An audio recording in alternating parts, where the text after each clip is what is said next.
Gentlemen, the President of the United States, Joe Biden, accompanied by Ms. Lauren Usher.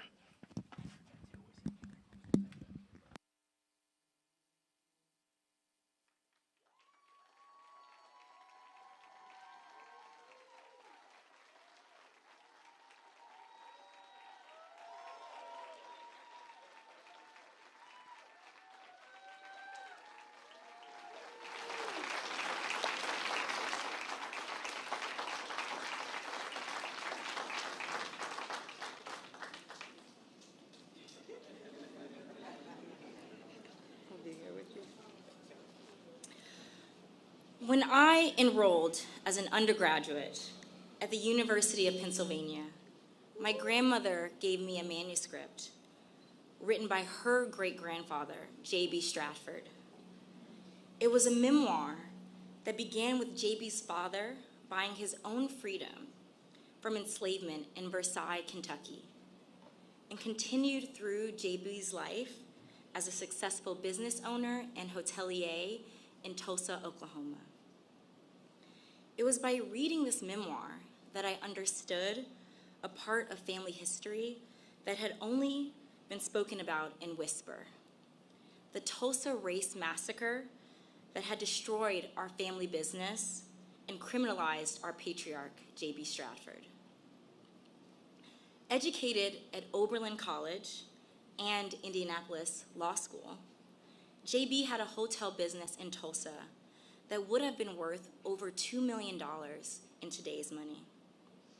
His hotel, the 54-room Stratford Hotel on the historic Greenwood Avenue, was sacked and burned to the ground during the Tulsa Race Massacre of 1921, along with over 30 square blocks of Black-owned property, causing him to flee to Kansas and later to Chicago to save his own life.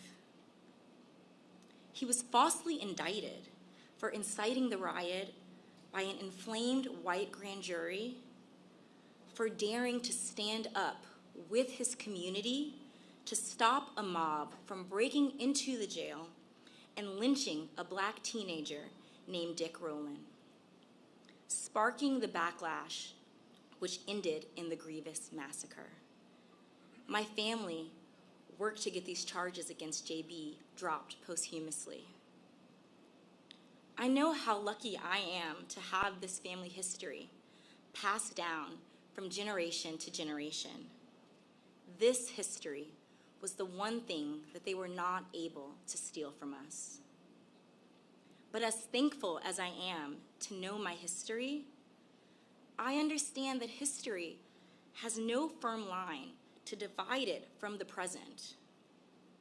Just as there are survivors still with us today from this tragic event, the mentality of the mob to declare that there would never again be another Black Wall Street in Tulsa, that mentality also still survives in many institutions and unfortunately in many people's hearts. Today, we welcome President Joe Biden here to stand beside us as we continue the fight for justice for the survivors and descendants of the Tulsa Massacre. He understands that as a nation, we are and we must be strong enough to confront the dark periods of our history with a bold agenda of equity, repair, and healing. J.B. Stratford died without seeing justice for the crimes against him and his community. But I am sure we will see justice in my lifetime, thanks to the efforts of all of you here joining us today. And now, I introduce to you President Joe Biden.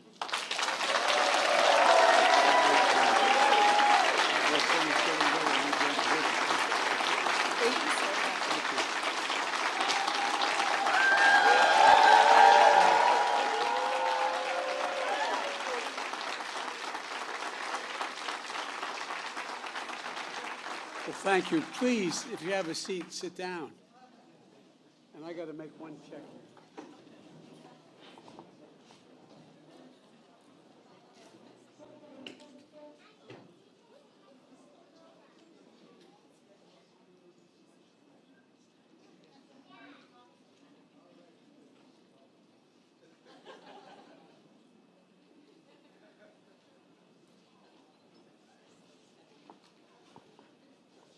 I just had to make sure the two girls got ice cream when this is over. Imagine how excited you'd be when you're 4, 5, almost 5 years old, coming to hear a president speak. My Lord. In my faith, we call that purgatory. Lauren, thank you for that gracious introduction. And in case you were wondering, in Delaware, we're a small state. We have the 8th largest black population in America, and we have one of the most talented members of Congress. And so if I didn't walk around and pay my tribute to Lisa Blunt Rochester, my congresswoman, immediately, that was... Al, how are you, Rev? Good to see you. We've got a distinguished group of people here, and I want to thank Lauren for sharing the powerful story and for helping the country understand what's happening here. And to all the descendants here today, and to the community and civil rights leaders and members of the Congressional Black Caucus that are here, thank you for making sure we all remember, that we never forget. You know, there's a verse in 1 Corinthians that says, "For now we see in a mirror dimly, but then face to face, now I know in part, then I shall know fully." It is, I just toured the Hall of Survivors here in Greenwood Cultural Center. And I want to thank the incredible staff for hosting us here. And I mean that sincerely, thank you. And if I didn't say what my father would insist on, please excuse my back. I apologize. But in the tour I met Mother Randall, who's only 56 years old. God love her. And Mother Fletcher, who's 67 years old. And her brother, Van Ellis, who's 100 years old. And he looks like he's 60. Thank you for spending so much time with me. I really mean it. It was a great honor, a genuine honor. You are the 3 known remaining survivors of a story seen in the mirror dimly. But no longer. Now your story will be known in full view.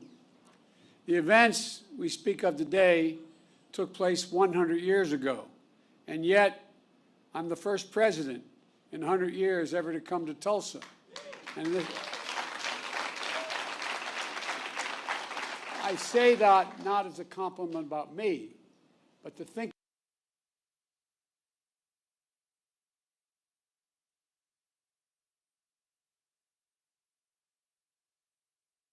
in this ground to acknowledge the truth of what took place here.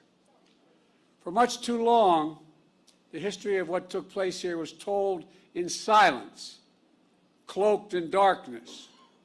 But just because history is silent, it doesn't mean that it did not take place.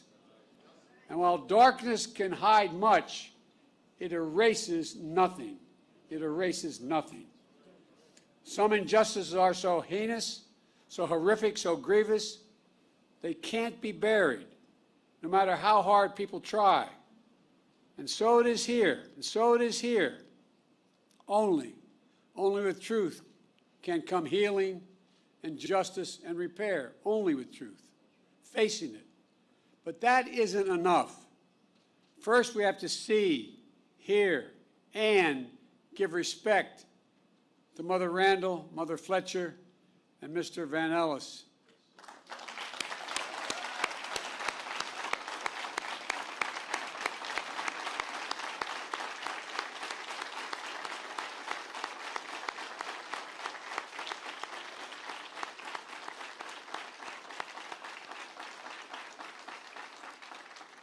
And to all those lost so many years ago, to all the descendants of those who suffered, to this community, that's why we're here, to shine a light, to make sure America knows the story in full.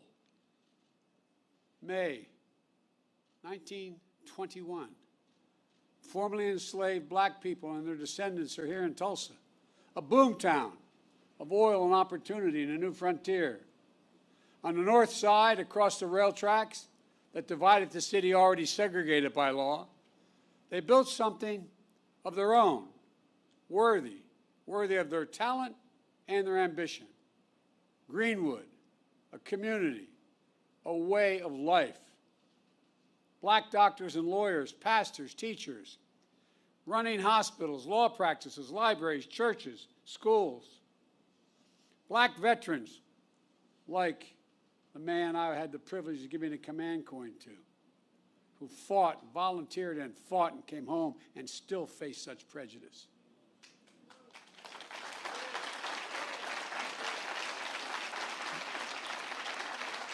Veterans have been back a few years helping after winning the First World War, building a new life back home with pride and confidence.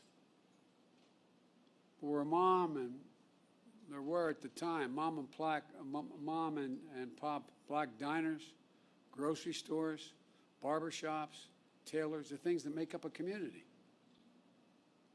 At the Dreamland Theater, a young black couple holding hands, falling in love. Friends gathered at music clubs and pool halls, at the Monroe family roller skating rink. Visitors staying in hotels like the Stratford. All around, black pride shared by the professional class and the working class, who lived together side by side for blocks on end. Mother Randall was just 6 years old. 6 years old, living with her grandma. She said she was lucky to have a home and toys and fortunate to live without fear. Mother Fletcher was 7 years old, the second of 7 children, the youngest being Mr. Van Ellis, was just a few months old. The children, former sharecroppers, when they went to bed at night in Greenwood, Mother Fletcher says they fell asleep rich in terms of the wealth, not real wealth, but a different wealth, a wealth in culture and community and heritage. But one night changed everything. Everything changed. While Greenwood was a community to itself, it was not separated from the outside. It wasn't everyone, but there was enough hate, resentment, and vengeance in the community. Enough people who believed that America does not belong to everyone and not everyone is created equal. Native Americans, Asian Americans, Hispanic Americans, Black Americans, a belief enforced by law, by badge, by hood, and by noose that speaks to that lit the fuse. It lit it by the spark that it provided. A fuse of fury was an innocent interaction that turned into a terrible, terrible headline allegation of a black male teenager attacking a white female teenager. A white mob of 1,000 gathered around the courthouse where the black teenager is being held. Ready to do what still occurred, lynch that young man that night. But 75 black men, including black veterans, arrived to stand guard. Words were exchanged, then a scuffle, then shots fired. Hell was unleashed. Literal hell was unleashed. Through the night and into the morning, the mob terrorized Greenwood, torches and guns, shooting at will. A mob tied a black man by the waist to the back of their truck with his head banging along the pavement as they drove off. A murdered black family draped over the fence of their home outside. An elderly couple knelt by their bed praying to God with their heart and their soul when they were shot in the back of their heads. Private planes dropping explosives. The first and only domestic aerial assault of its kind on an American city, here in Tulsa. 8 of Greenwood's nearly 24 churches burned like Mount Zion across the street at Vernon AME. Mother Randall said it was like a war. Mother Fletcher says all these years later, she still sees black bodies around. The Greenwood newspaper publisher, A.J. Smitherman, penned a poem of what he heard and felt that night. And here's the poem. He said, "Kill them, burn them, set the pace, teach them how to keep their place. Reign of murder, theft, and plunder was the order of the night." That's what he remembers in the poem that he wrote. 100 years ago, at this hour, on this first day of June, smoke darkened the Tulsa sky, rising from 35 blocks of Greenwood that were left in ash and ember, raised in rubble. Less than 24 hours, 1,100 black homes and businesses were lost. Insurance companies, they had insurance, many of them, rejected claims of damage. 10,000 people were left destitute and homeless, placed in internment camps. As I was told today, they were told, "Don't you mention you were ever in a camp, or we'll come and get you." That's what survivors told me. Yet no arrests of the mob were made, none. No proper accounting of the dead. The death toll records by local officials said there were 36 people. That's all, 36 people. Based on studies, records, and accounts, the likely number is much more in the multiple of hundreds. Untold bodies dumped into mass graves. Families who at a time waited for hours and days to know the fate of their loved ones are now descendants who have gone 100 years without closure. But you know, as we speak, the process of exhuming the unmarked graves has started. And at this moment, I'd like to pause for a moment of silence for the fathers, the mothers, the sisters, sons and daughters, friends of God and Greenwood. They deserve the dignity and they deserve our respect. May their souls rest in peace.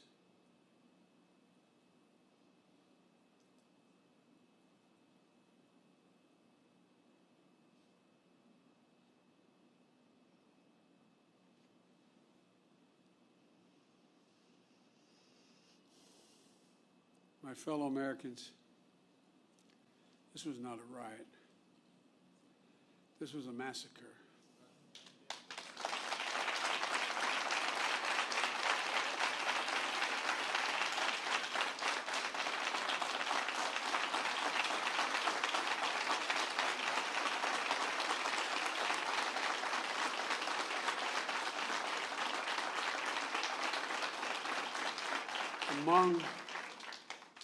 Among the worst in our history, but not the only one. And for too long, forgotten by our history. As soon as it happened, there was a clear effort to erase it from our memory, our collective memories, from the news and everyday conversations. For a long time, schools in Tulsa didn't even teach it, let alone schools elsewhere. And most people didn't realize that a century ago, the second Ku Klux Klan had been founded. The second Ku Klux Klan had been founded. A friend of mine, John Meacham, I'd written when I said I was running to restore the soul of America. He wrote a book called The Soul of America, not because of what I said. And there's a picture about page 160 in the book showing over 30,000 Ku Klux Klan members in full regalia, Reverend. Pointed hats, the robes, marching down Pennsylvania Avenue in Washington, D.C., Jesse, you know all about this. Washington, D.C. If my memory is correct, there were 37 members of the House of Representatives who were open members of the Klan. There were 5, if I'm not mistaken, could have been 7, I think it was 5 members of the United States Senate, open members of the Klan. Multiple governors who were open members of the Klan. Most people didn't realize that a century ago the Klan was founded just 6 years before the horrific destruction here in Tulsa. And one of the reasons why it was founded was because of guys like me who are Catholic. It wasn't about African Americans then. It was about making sure that all those Polish and Irish and Italian and Eastern European Catholics who came to the United States after World War I would not pollute Christianity. The flames from those burning crosses torched every region of the country. Millions of white Americans belonged to the Klan, and they weren't even embarrassed by it. They were proud of it. And that hate became embedded systematically and systemically in our laws and our culture. We do ourselves no favors by pretending none of this ever happened, or it doesn't impact us today, because it does still impact us today. We can't just choose to learn what we want to know and not what we should know.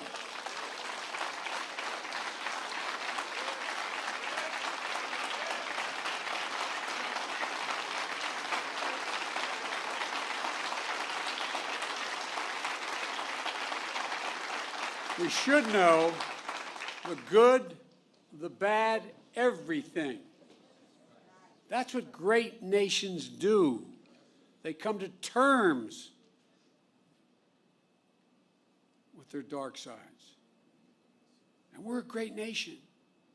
The only way to build a common ground is to truly repair and to rebuild. I come here to help fill the silence, because in silence, wounds deepen. And only, as painful as it is, only in remembrance do wounds heal. We just have to choose to remember. We memorialize what happened here in Tulsa, so it can't be erased. We know here, in this hallowed place, we simply can't bury pain and trauma forever. And at some point, there'll be a reckoning, an inflection point, like we're facing right now as a nation. What many people hadn't seen before, or simply refused to see, cannot be ignored any longer. You see it in so many places. And there's greater recognition that for too long, we've allowed a narrowed, cramped view of the promise of this nation to fester. The view that America is a zero-sum game, where there's only one winner. If you succeed, I fail. If you get ahead, I fall behind. If you get a job, I lose mine. And maybe worst of all, if I hold you down, I lift myself up. Instead of, if you do well, we all do well. We see that in Greenwood. This story isn't about the loss of life, but a loss of living, of wealth and prosperity and possibilities that still reverberates today. Mother Fletcher talks about how she was the only able to attend school in the 4th grade and eventually found work in the shipyards as a domestic worker. Mr. Van Ellis has shared how even after enlisting and serving in World War II, he still came home to struggle with a segregated America. Imagine all those hotels and dinners and mom and pop shops that could have been passed down this past 100 years. Imagine what could have been done for black families in Greenwood. Financial security and generational wealth. If you come from backlines like my family, working class, middle class families, the only way we ever able to generate any wealth. It was inequity in our homes. Imagine what they contributed then and what they could have contributed all these years. Imagine a thriving Greenwood in North Tulsa for the last 100 years, what that would have meant for all of Tulsa, including the white community.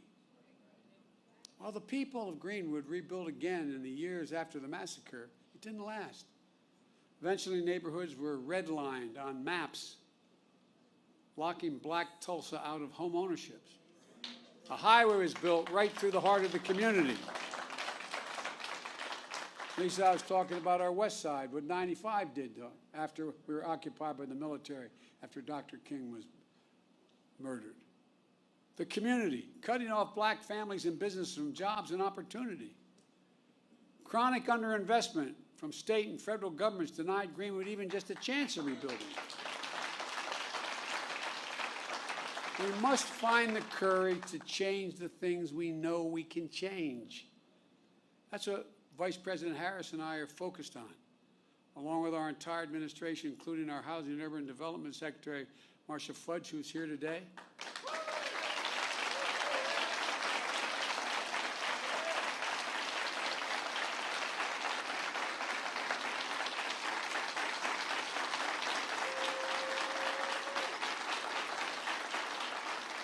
Because today we're announcing 2 expanded efforts targeted toward black wealth creation that will also help the entire community. The first is my administration has launched an aggressive effort to combat racial discrimination in housing. That includes everything from redlining to the cruel fact that a home owned by a black family is too often appraised at a lower value than a similar home owned by a white family.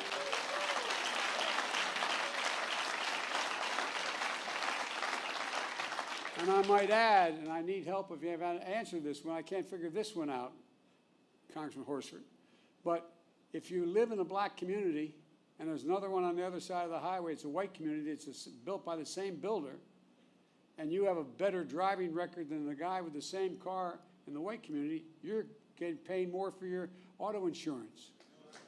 Shockingly, the percentage of black American home ownership is lower today in America than when the Fair Housing Act was passed more than 50 years ago. Lower today. That's wrong. And we're committed to changing that. Just imagine if instead of denying millions of Americans the ability to own their own home and build generational wealth, we made it possible for them to buy a home and build equity into that home and provide for their families. Second, small businesses are the engines of our economy and the glue of our communities. As president, my administration oversees hundreds of billions of dollars in federal contracts for everything from refurbishing decks of aircraft carriers and installing railings in federal buildings to professional services. We have a thing called, I won't go into it all, but there's not enough time now, but I'm determined to use every taxpayer's dollar that is assigned to me to spend going to American companies and American workers that build American products. And as part of that, I'm going to increase the share of the dollars the federal government spends to small disadvantaged businesses, including black and brown small businesses. Right now it calls for 10%. I'm going to move that to 15% of every dollar spent will be spent with those. I have the authority to do that.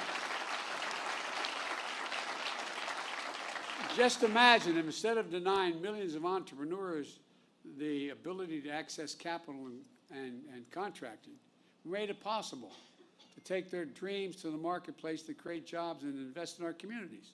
The data shows young black entrepreneurs are just as capable of succeeding given the chance as white entrepreneurs are. But they don't have lawyers, they don't have accountants, but they have great ideas. Does anyone doubt this whole nation would be better off from the investments those people make? And I promise you, that's why I set up this National Small Business Administration that's much broader, because they're going to get those loans. Instead of consigning millions of American children to under-resourced schools, let's get each and every child 3 and 4 years old access to school, not daycare, school.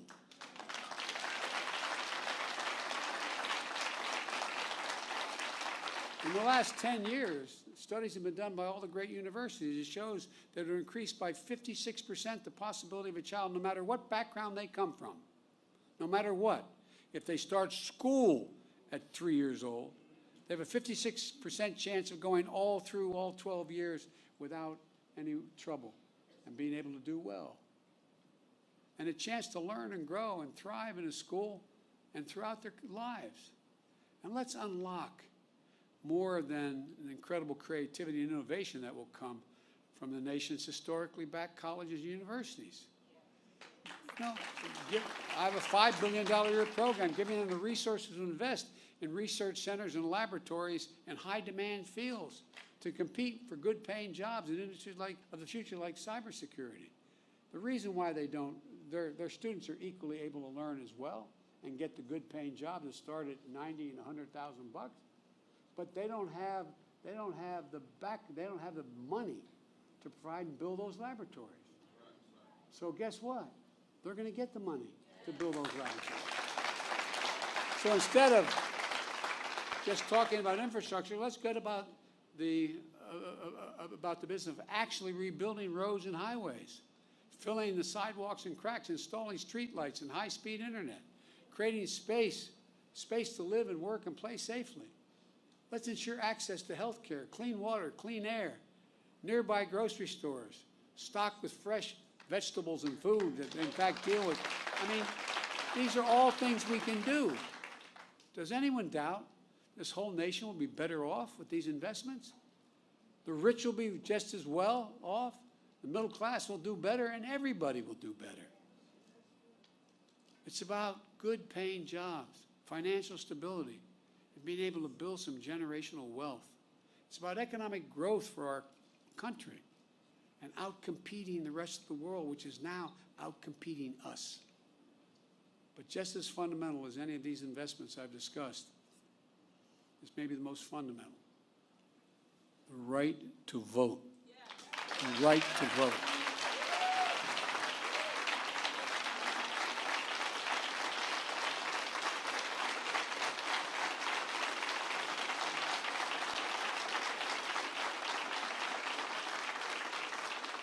A lot of the members of the Black Caucus knew John Lewis better than I did, but I knew him. On his deathbed, like many, I called John to speak to him. Rev, all John wanted to do is talk about how I was doing. He died, I think, about 25 hours later. But you know what John said? He called the right to vote precious, almost sacred. He said the most powerful, nonviolent tool we have in a democratic society. This sacred right is under assault with incredible intensity like I've never seen, even though I got started as a public defender and a civil rights lawyer. With an intensity and aggressiveness that we've not seen in a long, long time. It's simply un-American.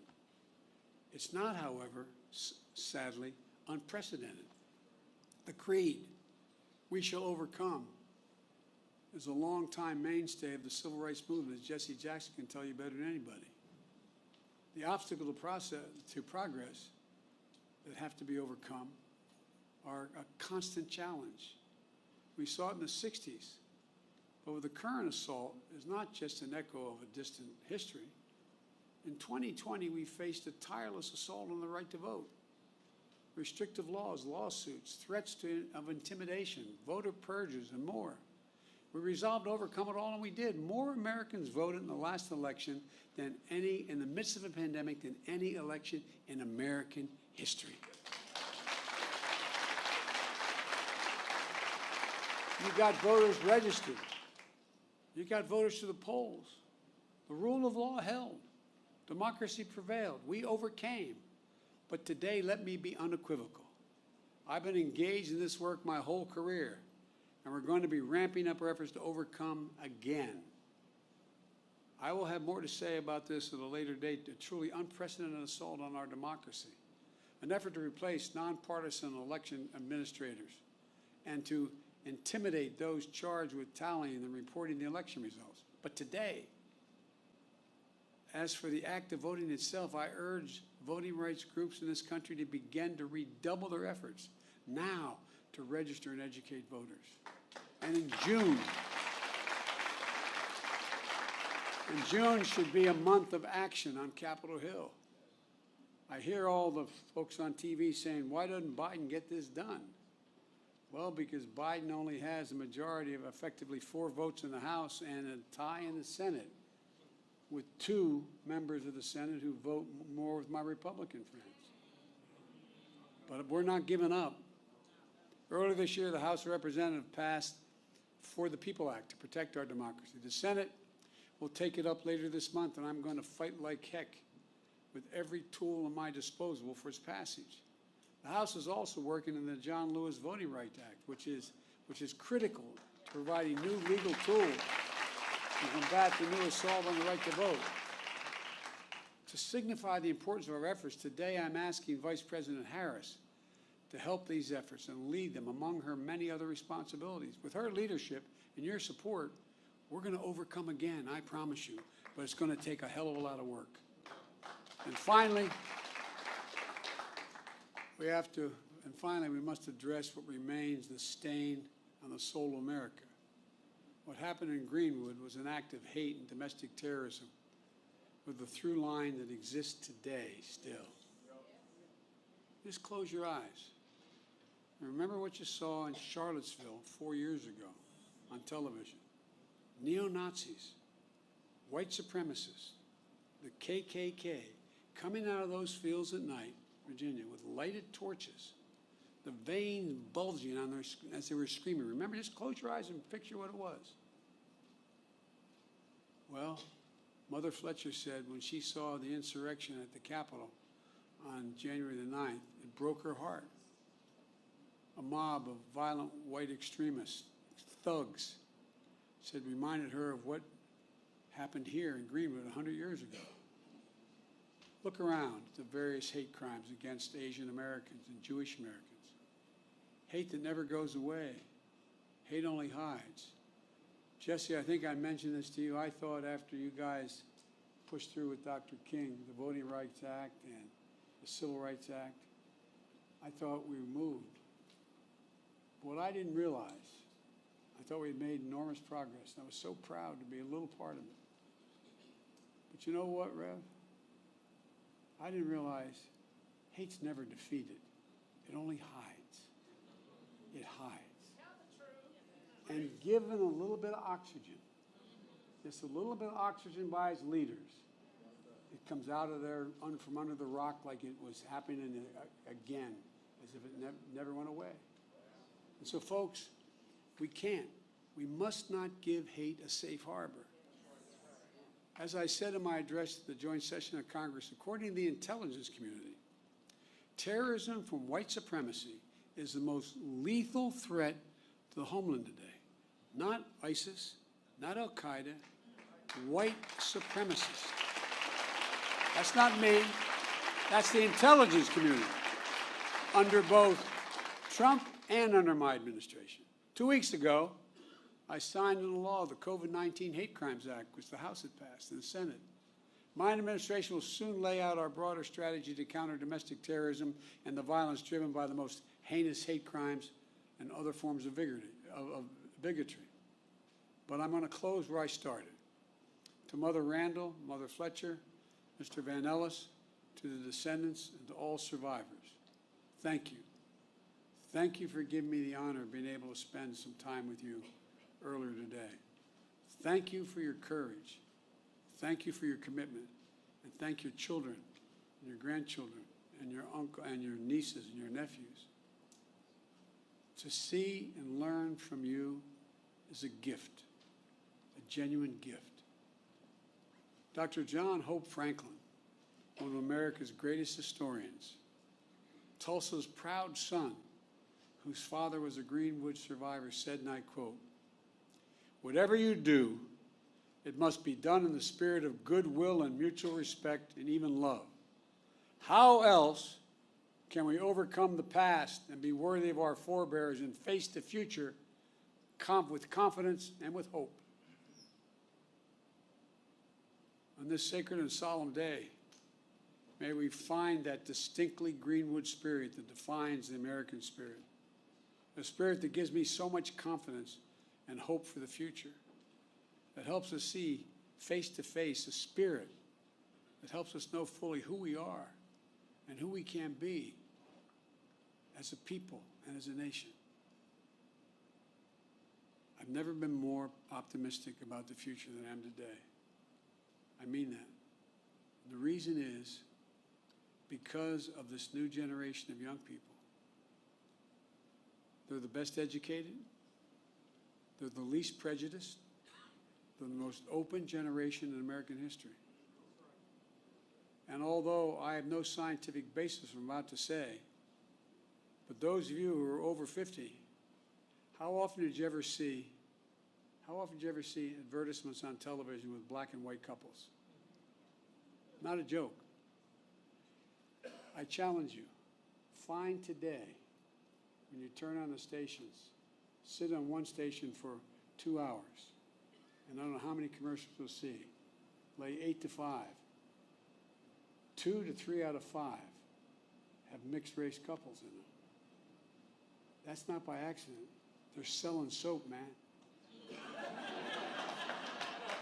Not a joke. Remember old Pat Goodell used to say, you want to know what's happening in American culture? Watch advertising. Because they want to sell what they have. We have hope in folks like you, honey. I really mean it. We have hope, but we've got to give them support. We have got to give them the backbone to do what we know has to be done.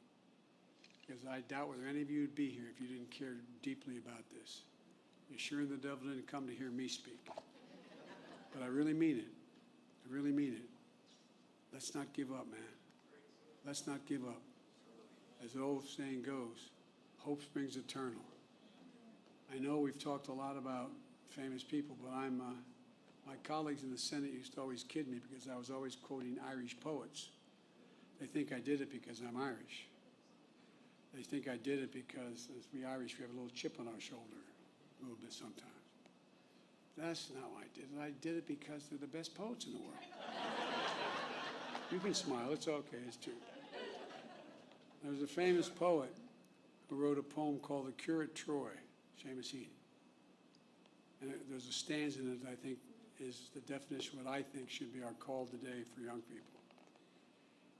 He said, history teaches us not to hope on this side of the grave, but then, once in a lifetime, that longed-for tidal wave of justice rises up, and hope and history rhyme. Let's make it rhyme. Thank you.